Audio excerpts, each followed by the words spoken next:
Peace be upon you and welcome to the Light of Islam 885.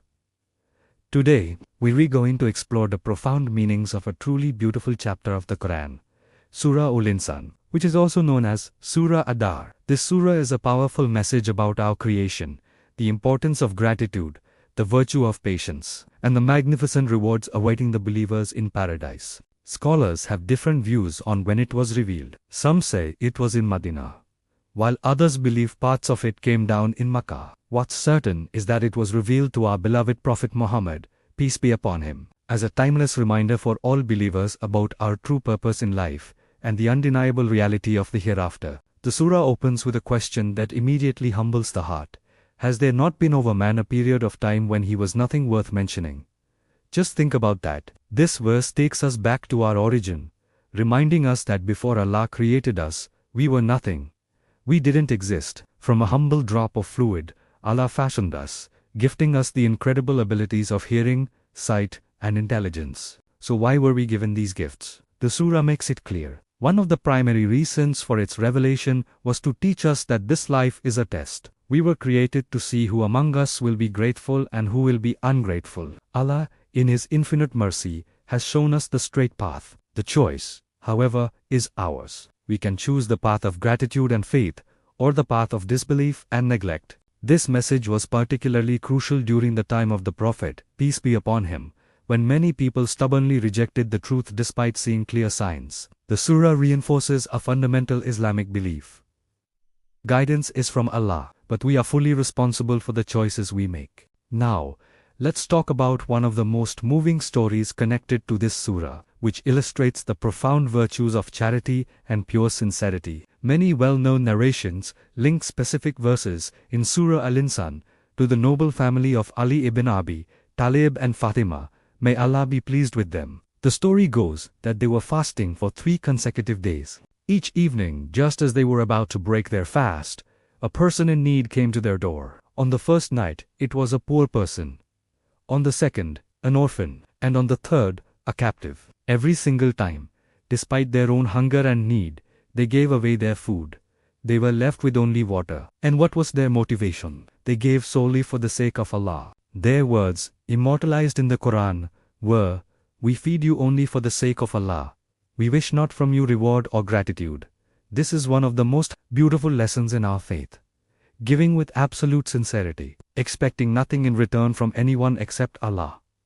The surah praises those who fulfill their vows, who fear the coming of a difficult day, and who feed others out of their love for Allah.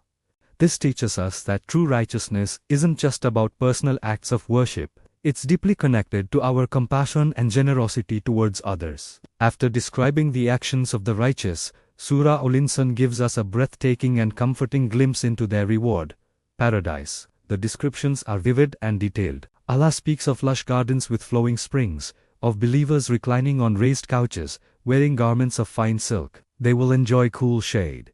And fruits will hang low, easy to reach. They will be served drinks from silver vessels, a pure drink that brings no harm, only pleasure and peace. Why were these details revealed? They were meant to strengthen the hearts of the early Muslims who were facing immense hardship, persecution, and poverty for their faith. Allah was promising them that their patience in this temporary world would lead to eternal, unimaginable joy in the hereafter. These verses gave them hope and the strength to persevere. Of course, the Quran always maintains a perfect balance, while promising rewards for the righteous. Surah Al-Insan also warns of the severe punishment prepared for those who knowingly reject the truth and live a life of ingratitude. It speaks of chains, shackles, and a blazing fire for the disbelievers.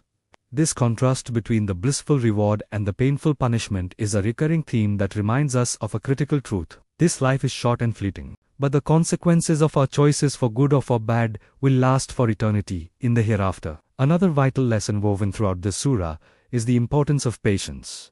Towards the end of the chapter, Allah gives a direct command to the Prophet Muhammad, peace be upon him. He tells him, "So be patient with the decision of your Lord, and do not obey from them a sinner or a disbeliever." This was a direct source of encouragement for him to remain steadfast and firm in his mission, no matter how intense the opposition from the sinners and disbelievers became. He was not to compromise his principles or yield to their pressure. For us Muslims living today, these lessons are just as relevant.